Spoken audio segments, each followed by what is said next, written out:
Chapter 21. And he looked up and saw the rich men casting their gifts into the treasury. And he saw also a certain poor widow casting in thither 2 mites. And he said, Of a truth I say unto you, that this poor widow hath cast in more than they all. For all these have of their abundance cast in unto the offerings of God, but she of her penury hath cast in all the living that she had.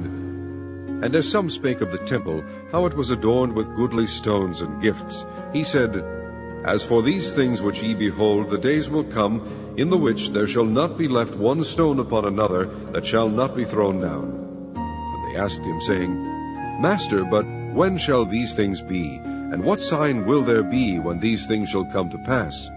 And he said, Take heed that ye be not deceived. For many shall come in my name, saying, I am Christ, and the time draweth near. Go ye not therefore after them. But when ye shall hear of wars and commotions, be not terrified, for these things must first come to pass, but the end is not by and by. Then said he unto them, Nation shall rise against nation, and kingdom against kingdom, and great earthquakes shall be in divers places, and famines and pestilences, and fearful sights and great signs shall there be from heaven.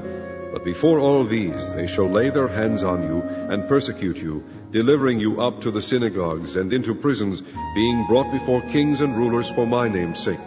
And it shall turn to you for a testimony. Settle it therefore in your hearts, not to meditate before what ye shall answer. For I will give you a mouth and wisdom, which all your adversaries shall not be able to gainsay nor resist.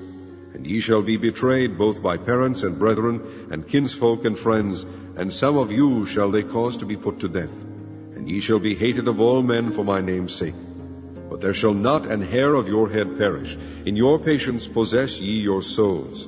And when ye shall see Jerusalem compassed with armies, then know that the desolation thereof is nigh. Then let them which are in Judea flee to the mountains, and let them which are in the midst of it depart out, and let not them that are in the countries enter thereinto. For these be the days of vengeance, that all things which are written may be fulfilled. But woe unto them that are with child, and to them that give suck in those days, for there shall be great distress in the land, and wrath upon this people. And they shall fall by the edge of the sword, and shall be led away captive into all nations, and Jerusalem shall be trodden down of the Gentiles, until the times of the Gentiles be fulfilled. And there shall be signs in the sun, and in the moon, and in the stars, and upon the earth distress of nations, with perplexity, the sea and the waves roaring, men's hearts failing them for fear, and for looking after those things which are coming on the earth. For the powers of heaven shall be shaken. And then shall they see the Son of Man coming in a cloud with power and great glory. And when these things begin to come to pass, then look up, and lift up your heads, for your redemption draweth nigh. And he spake to them a parable. Behold the fig tree, and all the trees, when they now shoot forth. Ye see and know of your own selves that summer is now nigh at hand.